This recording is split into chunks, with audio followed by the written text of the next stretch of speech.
സംഗീതമില്ല. അതുപോലെ തന്നെയാണ് ഒരു കുടുംബത്തിൽ അമ്മയും. അമ്മയെ സ്നേഹിക്കുന്ന എല്ലാവർക്കും ഇന്നത്തെ പരിപാടിയിലേക്ക് സ്വാഗതം.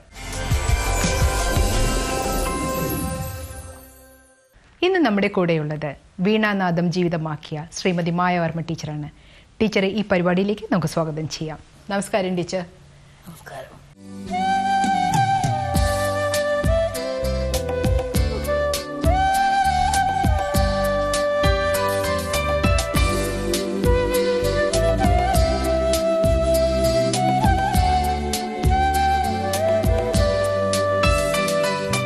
കൊട്ടാരത്തിൻ്റെ അകത്തളത്തിൽ നിന്നും ജനജീവിതത്തിലേക്ക് ഇറങ്ങിയത് വീണാനാദവും കൊണ്ടാണല്ലോ.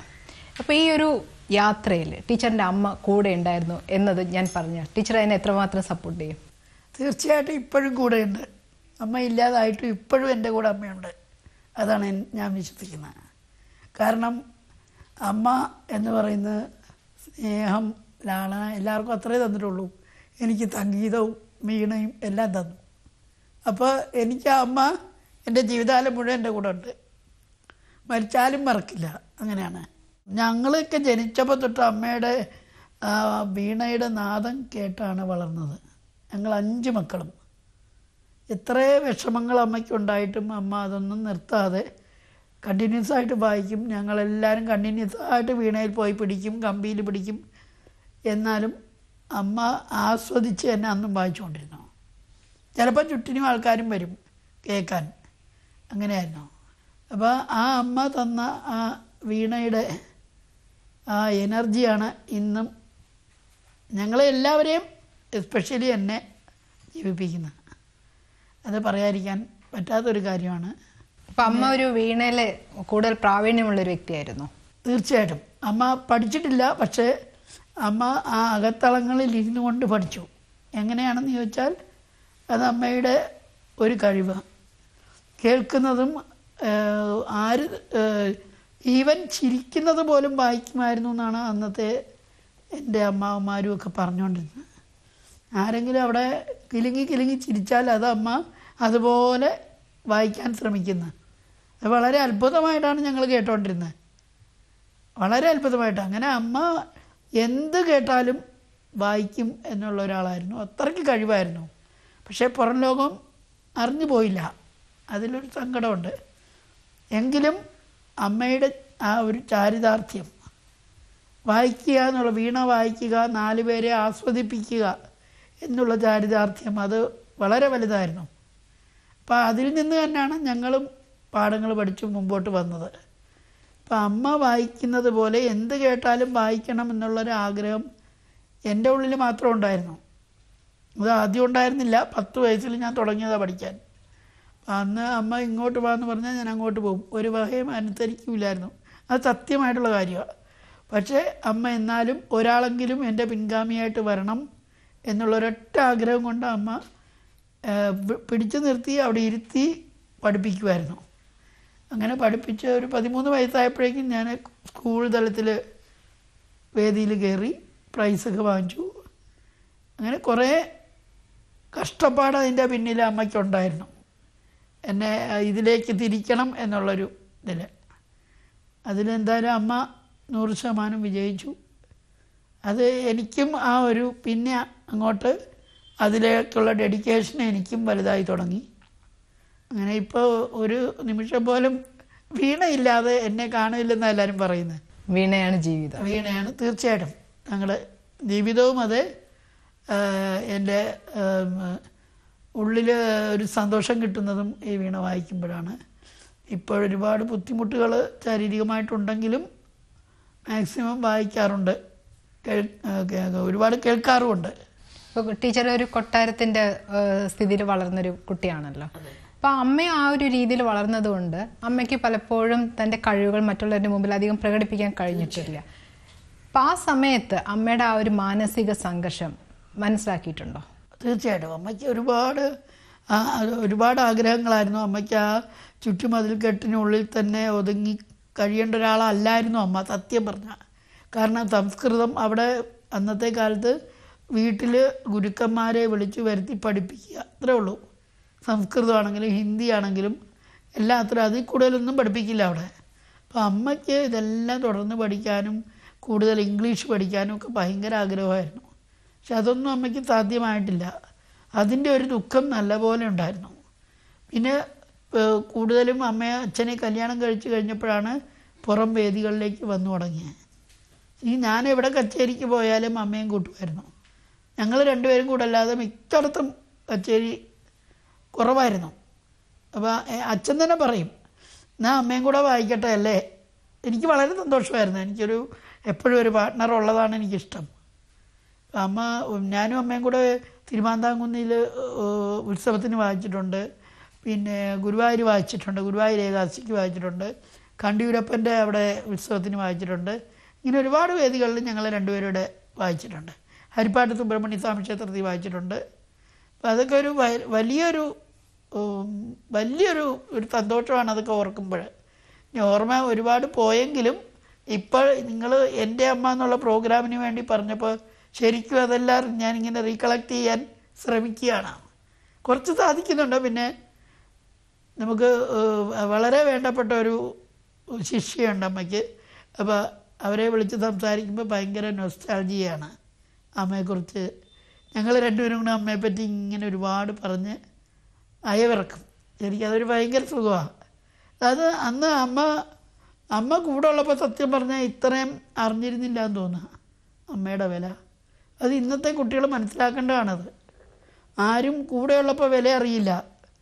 പോയി കഴിയുമ്പോഴാണ് ഓരോന്നും ആലോചിച്ച് ദുഃഖിക്കുന്നത്. ഒരിക്കലും അതിന് ഇടവരുത്തരുത്. കഴിവുള്ള അമ്മമാരുടെ മക്കളാണെങ്കിൽ ആ അമ്മമാരുടെ കഴിവിനെ സത്യം പറഞ്ഞാൽ അതിനെ പ്രയോജനപ്പെടുത്തണം. അതാണ് വേണ്ടത്. ഞാൻ ഒരുപാട് പഠിച്ചു. അമ്മ ഒരുപാട് എനിക്ക് പറഞ്ഞു തന്നിട്ടുണ്ട്. വർണ്ണങ്ങളായാലും ആദ്യ പാഠങ്ങൾ മുഴുവൻ അമ്മയാണ് പറഞ്ഞു തന്നത്. അതിൽ നിന്നാണ് ശരിക്കും എനിക്ക് ഒരു ഉത്തേജനം ഉണ്ടായത്, പഠിക്കണമെന്നും മുകളിലേക്ക് പോകണമെന്നും വീണയിലേക്ക്. അതൊരുപാട് പ്രചോദനമായിരുന്നു അമ്മയുടെ എന്നോടുള്ള ആ സ്പിരിറ്റ്, വായിപ്പിക്കണം എന്നുള്ള സ്പിരിറ്റ്. പിന്നെ അമ്മയ്ക്ക് ഒരുപാട് ചെറിയ പാട്ടുകൾ അറിയാമായിരുന്നു. പണ്ട് അമ്മയുടെ ഒരു അമ്മാവനുണ്ടായിരുന്നു, ആർട്ടിസ്റ്റ് രാഘവർമ്മ എന്ന് പറഞ്ഞു. അദ്ദേഹം ഭയങ്കര വരപ്പുകാരനായിരുന്നു. ആ അമ്മാവൻ അമ്മയ്ക്ക് കുറേ പാട്ടുകൾ പറഞ്ഞു കൊടുത്തിട്ടുണ്ട്. അതൊക്കെ അമ്മ എന്ന് വായിക്കും. അപ്പം ഞങ്ങൾക്കൊക്കെ അത് കേൾക്കാൻ ഭയങ്കര ഇഷ്ടമാണ്. ചെറിയ നോട്ട് പോലത്തെ സംഭവങ്ങളാണ്, കീർത്തനമൊന്നുമല്ല, ചെറിയ നോട്ടുകൾ. അപ്പോൾ അത് അമ്മാവൻ പഠിപ്പിച്ചാന്ന് പറഞ്ഞാൽ അമ്മ വായിച്ച് കേൾപ്പിക്കും. അപ്പോൾ അതൊക്കെ വളരെ രസകരമായിട്ട് ഞങ്ങളെല്ലാവരും ആസ്വദിക്കുമായിരുന്നു. ടീച്ചർ പറഞ്ഞല്ലോ അമ്മയെക്കുറിച്ച് ഓർക്കുമ്പോൾ പല ഓർമ്മകളും ഇപ്പോൾ വീണ്ടും വരുന്നുണ്ടെന്ന്. ഈ ഓർമ്മകളിൽ ടീച്ചർക്ക് ഏറ്റവും കൂടുതൽ ഹൃദയത്തെ സ്പർശിച്ച അങ്ങനെ കുറേ ഉണ്ടാവുമല്ലോ, അതിനെക്കുറിച്ചൊന്ന് പറയാമോ? സ്പർശിച്ചെന്ന് പറയാൻ എല്ലാം സ്പർശിച്ചത് തന്നെയാണ്. പക്ഷേ ഈ വീണ വായിക്കുമ്പോൾ അമ്മയ്ക്ക് ഒരു വീണ കിട്ടിയ ചരിത്രമുണ്ട്. ഇപ്പോൾ അതിന് 130 വർഷത്തോളം പഴക്കമുണ്ട്. അത് കേരളവർമ്മ വലിയോഗി തമ്പുരാൻ എന്ന് പറഞ്ഞൊരു മലയാള സാഹിത്യ നേതാവുണ്ടായിരുന്നു. അദ്ദേഹം അമ്മയുടെ അമ്മാവനായിരുന്നു, അമ്മുമ്മയുടെ അമ്മാവൻ. അപ്പോൾ എത്ര ജനറേഷൻ പോയി. കേരളവർമ്മ വലിയോഗി തമ്പുരാൻ്റെ സഹോദരിയുടെ മകളാണ് അമ്മയുടെ വല്യമ്മൂമ്മ. ആ അമ്മുമ്മയുടെ മകളുടെ മകളമ്മ, അമ്മയുടെ മകൾ ഞാൻ. 6ാമത്തെ ജനറേഷനായി ഈ വീണ ഇപ്പോൾ ഉപയോഗിക്കുന്നത്. അപ്പോൾ ആ വീണ അമ്മയ്ക്ക് എവിടെയും കൊണ്ടുപോകുന്ന ഇഷ്ടമല്ലായിരുന്നു. അങ്ങനെ അത് എപ്പോഴും അമ്മയുടെ അരിയത്ത് തന്നെ ആ വീണ വേണം. അമ്മുമ്മ കൊടുത്തത് അമ്മയ്ക്ക്, അമ്മാവൻ അമ്മുമ്മയ്ക്ക് കൊടുത്തു. അമ്മുമ്മ എല്ലാ കൊച്ചുമക്കളെയും വിളിച്ച് പഠിപ്പിച്ചപ്പോൾ അതിലാരും ഇൻട്രസ്റ്റ് എടുത്തില്ല. അമ്മ മാത്രമേ പഠിക്കണം എന്നൊരു താല്പര്യം കാണിച്ചുള്ളൂ. അപ്പോൾ അമ്മയ്ക്ക് കുറേ പറഞ്ഞു കൊടുത്തു. അമ്മുമ്മയുടെ കാലശേഷം അമ്മയ്ക്കാണ് ആ വീണ എന്ന് പറയുകയും ചെയ്തു. അങ്ങനെ അമ്മയ്ക്ക് തന്നെ കിട്ടിയത്. അപ്പോൾ ആ വീണ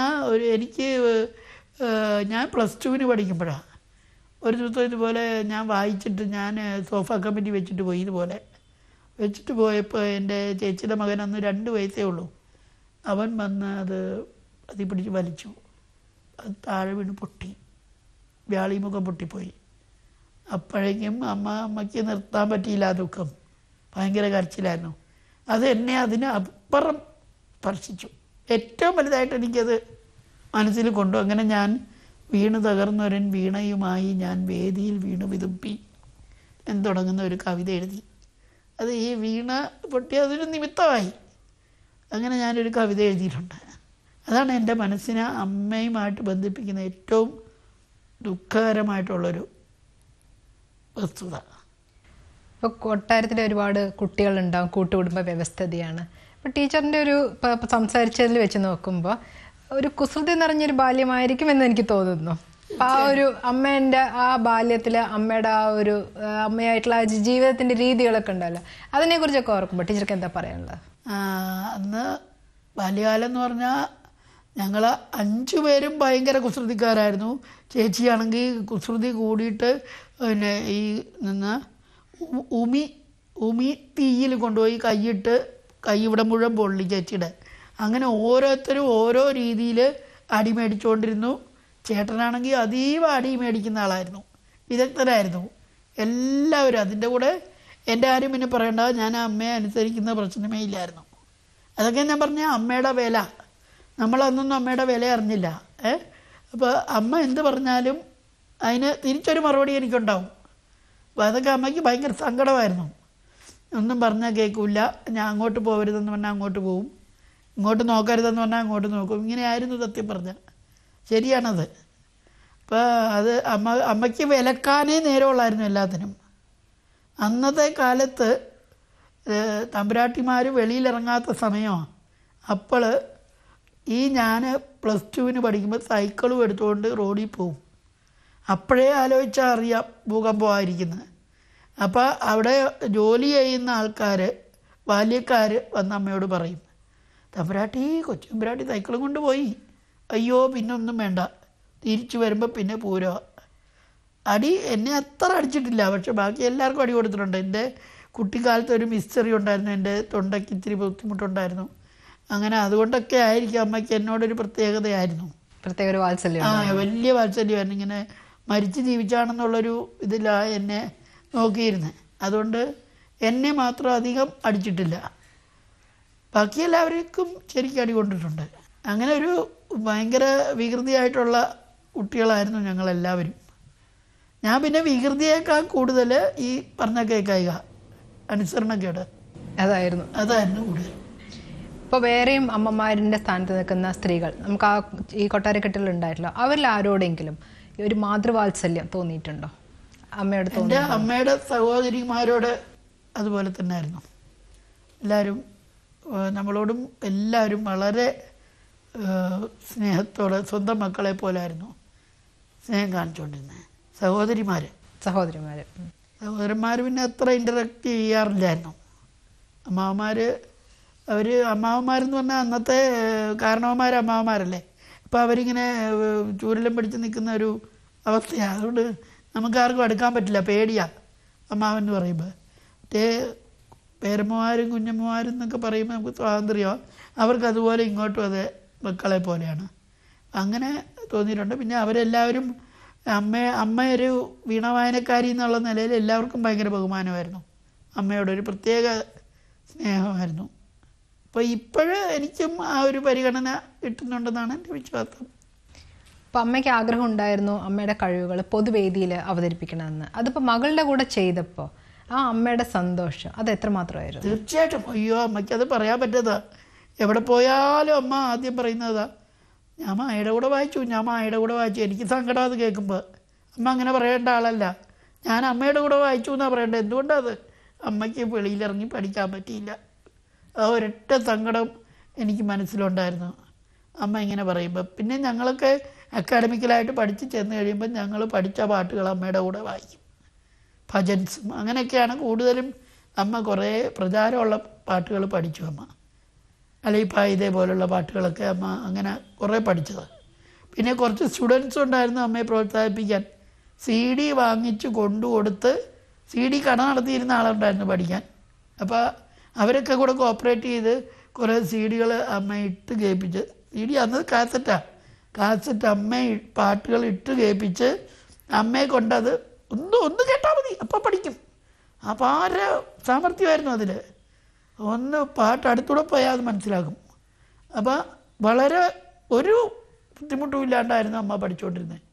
പാട്ട് ഒരു പ്രാവശ്യം കേൾപ്പിച്ചാൽ മതി, അമ്മയ്ക്ക് ആട്ടുകൊണ്ട് മനസ്സിലായി. അത്രയ്ക്ക് ബ്രില്യൻ്റ് ആയിരുന്നു അമ്മ സംഗീതത്തിൻ്റെ കാര്യത്തിൽ, അത് പറയാതിരിക്കാൻ വയ്യ. പക്ഷേ അവസരം മാത്രം കിട്ടിയില്ല. അതൊരു വലിയൊരു സങ്കടമാണ്. അവസരങ്ങൾ തീരെ കുറവായിരുന്നു. കാരണം അന്നത്തെ കാലഘട്ടം അങ്ങനെയാണ്.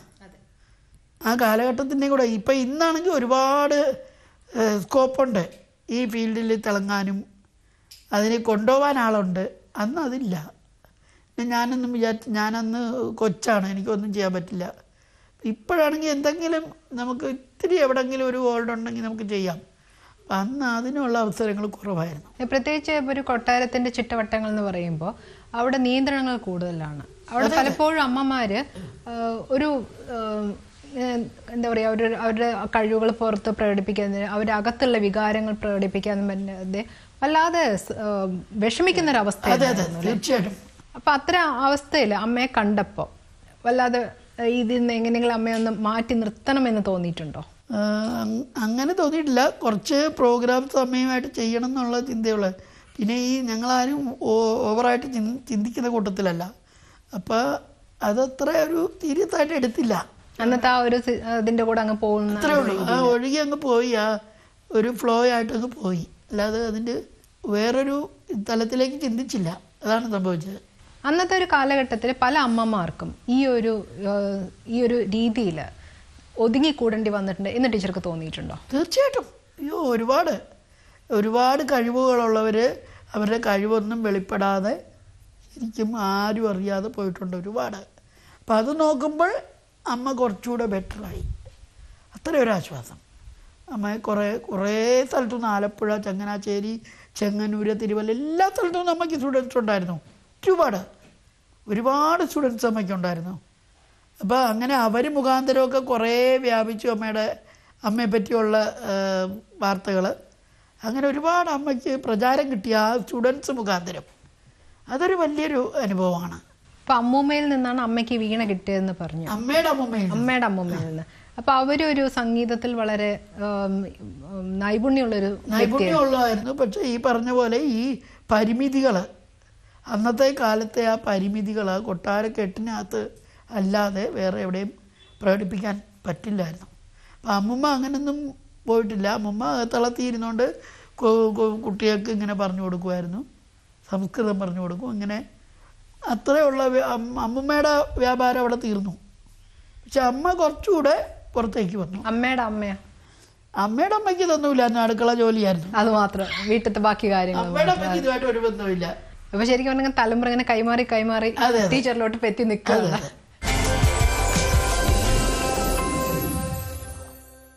അമ്മയിൽ നിന്ന് വീണ എന്നുള്ള ആ ഒരു കഴിവ് കിട്ടി. അതല്ലാതെ മറ്റെന്തൊക്കെ ഗുണങ്ങളാണ് അമ്മയിൽ നിന്ന് കിട്ടിയിരിക്കുന്നത്? അമ്മയിൽ നിന്ന് പിന്നെ പറയത്തക്ക, അമ്മയ്ക്ക് ക്ഷമയുണ്ടായിരുന്നു, സ്നേഹം. അമ്മയ്ക്ക് എല്ലാവരോടും സ്നേഹവും എല്ലാവരെയും വിശ്വാസവും, അത്ര നിഷ്കളങ്കമായിട്ടുള്ള മനസ്സായിരുന്നു. എനിക്ക് എല്ലാവരോടും സ്നേഹമൊക്കെ ഉണ്ട്. അപ്പോൾ അത്ര നിഷ്കളങ്കമാണെന്നൊന്നും പറയാൻ വയ്യ. എന്നാലും ആരെയും പറ്റിക്കണം എന്ന് ആഗ്രഹമില്ല.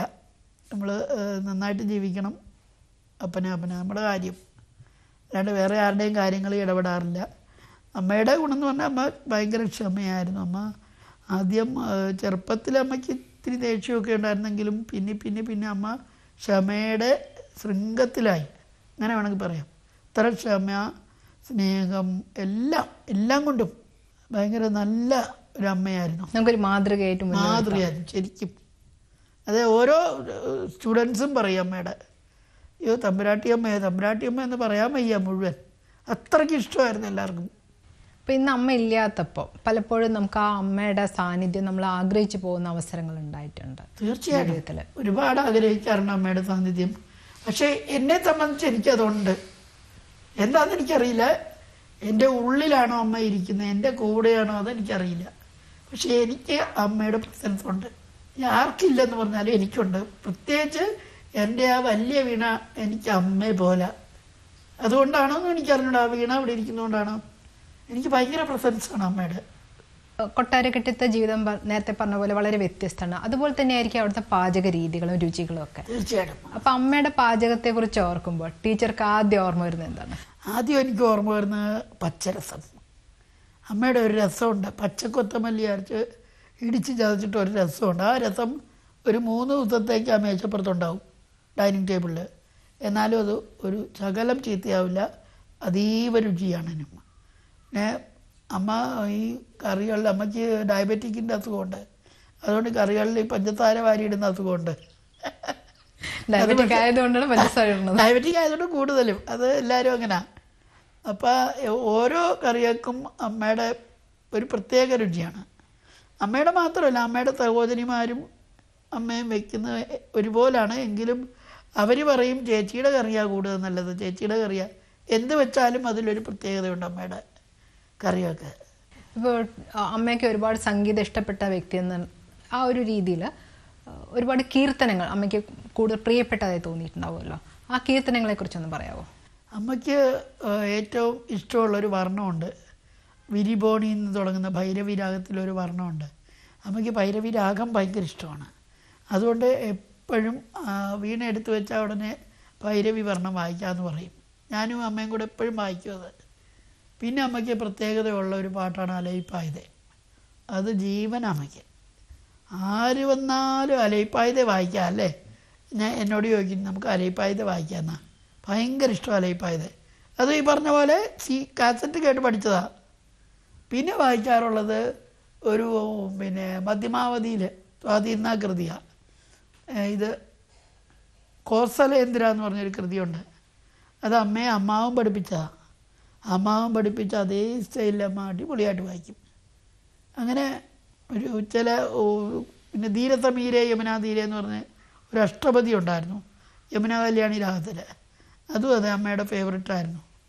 ഞാൻ കീർത്തനങ്ങൾ ഗോപാലക ഭാഗ്യമ ഇങ്ങനെ പറഞ്ഞാൽ എല്ലാം അമ്മയ്ക്ക് ഫേവറേറ്റാണ്. ദേവദേവ കലയാമിത് എല്ലാം ഭയങ്കര പ്രിയപ്പെട്ട കീർത്തനങ്ങളായിരുന്നു. കീർത്തനങ്ങളല്ലാതെ അമ്മയ്ക്ക് മറ്റു പാട്ടുകളൊക്കെ ഇഷ്ടമായിരുന്നോ? അമ്മ കീർത്തനങ്ങളും സിനിമാ പാട്ടുകൾ, ബാൻഡുകൾ ഇതെല്ലാം ഒരേപോലെ വായിക്കും. അതിൽ സിനിമാ പാട്ടുകളെന്ന് പറഞ്ഞാൽ പഴയ ചില പാട്ടുകളുണ്ട് അമ്മ എവിടെ നിന്നെങ്കിലും പെറുക്കിക്കൊണ്ട് വരും. ഇന്നലെ നീ ഒരു സുന്ദരരാഗമായി, കാക്കത്തമ്പുരാട്ടി, ചക്രവർത്തിനി, ഇതൊക്കെ അമ്മയുടെ ഫേവററ്റ് സോങ്സ് ആയിരുന്നു. അതിൽ ഒന്ന് രണ്ടെണ്ണം ഞാൻ വായിക്കാം. അപ്പോൾ ടീച്ചറിൻ്റെ വീണയിലൂടെ അമ്മയുടെ പ്രിയപ്പെട്ട ഗാനങ്ങൾ കേൾക്കാം. തീർച്ചയായിട്ടും.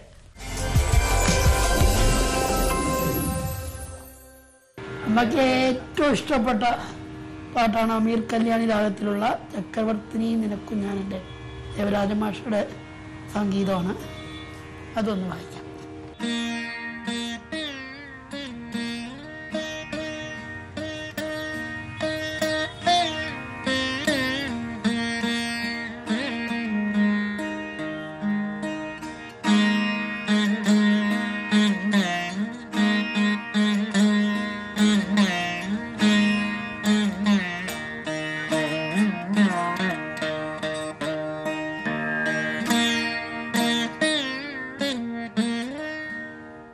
വീരജവാനെ കുറിച്ചുള്ളൊരു പാട്ടുണ്ടായിരുന്നു. അത് അച്ഛന് ഭയങ്കര ഇഷ്ടമായിരുന്നു. എപ്പോഴും അമ്മയെ കൊണ്ടത് പാട്ടും പാടിക്കും വീണയും വായിപ്പിക്കും. അമ്മ അത് പഠിച്ചു അച്ഛന് വേണ്ടി എന്ന് പറഞ്ഞാൽ മതി. അതൊന്ന് വായിക്കാം. മോഹനമീ ഗാനം എന്നാണ് തുടങ്ങുന്നത്.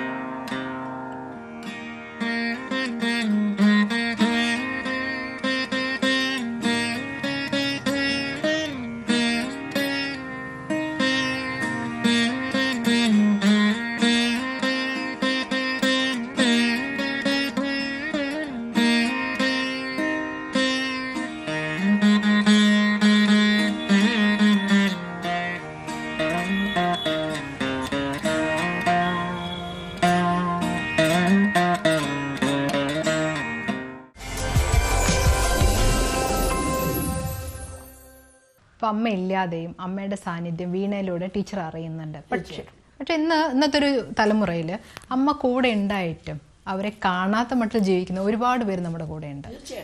അവരോട് ടീച്ചർക്ക് എന്താണ് പറയാനുള്ളത്? അവർ ചെയ്യുന്ന തെറ്റെന്താണെന്ന് അവരറിയുന്നില്ല. അതാണ് യഥാർത്ഥത്തിൽ നടക്കുന്നത്. അവർ ഇന്നത്തെ മാസ്മര ലോകത്തിൽ അങ്ങ് അലിയാണ്. അവർ ഈവൻ കുടുംബം പോലും മറന്ന്, അമ്മയും അച്ഛനെയും മറന്ന് ഏതെല്ലാമോ ലോകത്തിലാണ് അവർ നടക്കുന്നത്. അതാണ് സത്യം. അപ്പോൾ ഇന്നത്തെ ജനറേഷൻ ശ്രദ്ധിക്കേണ്ടത് അത് തീർച്ചയായിട്ടും ആ അമ്മയോടുള്ള ആ ഒരു കടമ അത് അവരെപ്പോഴും ഓർക്കണം. അമ്മയ്ക്ക് ഞങ്ങൾ എന്താണ് ചെയ്യേണ്ടത്, അമ്മയെ ഞങ്ങൾ എന്തായിട്ട് കാണണം, അമ്മയെ എങ്ങനെ ഞങ്ങൾ കൊണ്ടു നടക്കണം, അതാണ് ഇന്നത്തെ ജനറേഷൻ തിരിച്ചറിയാനുള്ളത്. അത് അധികം പേരും അറിയുന്നില്ലെന്നാണ് ഞാൻ മനസ്സിലാക്കുന്നത്. ഈവൻ അമ്മ ഈ വീണയുമായിട്ട് പ്രോഗ്രാമിന് പോകുന്നു, എല്ലാം ഞങ്ങൾ അറിയുന്നുണ്ട്, ഞങ്ങൾ അതിനെ പ്രോത്സാഹിപ്പിക്കുന്നുണ്ട്, ഞങ്ങൾ അമ്മയുടെ കൂടെ തന്നെ ഉണ്ട് എപ്പോഴും. എന്നിട്ടും അമ്മ അവസാന കാലത്തിൽ അമ്മ പ്രോഗ്രാമിന് പോയി, മാവേലിക്കര സൈഡിലൊരു കച്ചേരിക്ക് പോയി തിരിച്ചു വന്നു. പിറ്റേന്ന് വിജയദശമി അത്രയും ദേവിയുടെ വളരെ പ്രസിദ്ധമായിട്ടുള്ളൊരു ദിനത്തിൽ അമ്മ കച്ചേരി ചെയ്തിട്ട് അതിൻ്റെ പിറ്റേന്നാണ് ദേവി അമ്മയുടെ ജീവനെടുത്തത്. എന്തുകൊണ്ടാണ് ആ അമ്മയ്ക്ക് ആ കലയോടുള്ള ഡെഡിക്കേഷൻ, ദൈവത്തിനോടുള്ള അടുപ്പം, സമർപ്പണം തീർച്ചയായിട്ടും. അല്ലെങ്കിൽ ഒരിക്കലും അങ്ങനെ സംഭവിക്കില്ല. വിജയദശമി ഇന്നാണെങ്കിൽ നാളെ വൈകുന്നേരമാണ് അമ്മ മരിക്കുന്നത്. അതൊരു വലിയൊരു, എനിക്ക് അത് ഭയങ്കരമായിട്ട് സ്ട്രൈക്ക് ചെയ്തു. കാരണം വീണ വായിക്കുന്നൊരമ്മയാണ്, വെറുമൊരമ്മയല്ല. അപ്പോൾ ദേവിയുടെയാണ് ആ വാദ്യം. അപ്പം നമ്മളത് ദേവിക്ക് സമർപ്പിച്ചപ്പോൾ ദേവി അതിൻ്റെ വേണ്ട രീതിയിൽ കൈകാര്യം ചെയ്തു. ദേവിയുടെ ദിവസം എടുത്തില്ല അമ്മ. അതാണ് അമ്മയുടെ അനുഗ്രഹം. ദേവിയുടെ അനുഗ്രഹം ചൊരിഞ്ഞിരിക്കുന്നു എന്നാണ് അതിൻ്റെ അർത്ഥം, അല്ലേ? ഒന്നില്ലേ? തീർച്ചയായും. അതിലമ്മ വളരെ ഭാഗ്യവതിയാണ്. ആരും അറിയാതെ നിശബ്ദയായി പോയത്. ആ കാര്യത്തിൽ അമ്മ ഭാഗ്യവതിയാണ്. ഇപ്പം ശാരീരിക ബുദ്ധിമുട്ടുകൾ ഒരുപാട് ഉണ്ടെങ്കിൽ പോലും അമ്മ ഒരു നേരം കിടന്നില്ല, ഒരു 5 മിനിറ്റ് പോലും കിടന്നില്ല. പെട്ടെന്ന് അറ്റാക്ക് വന്ന് അപ്പം തന്നെ മരിക്കുകയായിരുന്നു. മരണത്തിലാണ് ഒരു മനുഷ്യൻ്റെ ഭാഗ്യം അറിയുന്നത്. അത് അമ്മയ്ക്ക് കിട്ടി. അതിന് ഞങ്ങൾക്ക് എല്ലാവർക്കും ഒരുപാട് സന്തോഷമുണ്ട്. അപ്പോൾ ടീച്ചർക്ക് വീണയിൽ ഒരുപാട് കീർത്തനങ്ങളൊക്കെ വായിച്ച് അമ്മ ആ ഒരു പ്രതീക്ഷ ഉണ്ടല്ലോ മകളിങ്ങനെ എത്തണം എന്നുള്ളത്, അതിനേക്കാളും അപ്പുറത്തെത്തി അമ്മയുടെ ആത്മാവിന് സന്തോഷം പകരാൻ ടീച്ചർക്ക് കഴിയട്ടെ എന്ന് ആശംസിക്കുന്നു. തീർച്ചയായിട്ടും എനിക്ക് ഒരുപാടൊന്നും മുകളിലേക്ക് പോകണമെന്നല്ല, എൻ്റെ ആരോഗ്യം നന്നായിട്ട് വരണം. എൻ്റെ ആരോഗ്യം ഉള്ളിടത്തോളം എനിക്ക് വായിക്കാൻ സാധിക്കണം. അതാണ് എൻ്റെ ഏറ്റവും വലിയ പ്രാർത്ഥന. നന്ദി ടീച്ചർ. നന്ദി, നമസ്കാരം.